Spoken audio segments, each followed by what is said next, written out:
Today we are going to show you how to use the Slimsound version 2 Pro media player. There are many different variants of media players, however they are all simple to navigate and work in a similar way to each other. Let's take a look on how to use the media player. To adjust the mode input, press the mode button to change between the different options. On this particular player, you can switch between Bluetooth, TF, Lullabies, Stories, USB, Auxiliary, pre-installed music, and finally AM/FM radio. To skip tracks, press the skip track button to either go to the next or previous track.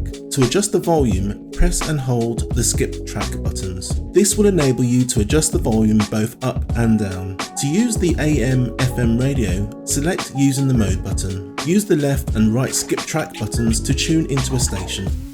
To connect a device via Bluetooth, switch to the Bluetooth mode. Scan for new Bluetooth devices with your phone or tablet and pair with the media player. To turn the sounds off, simply press the horn.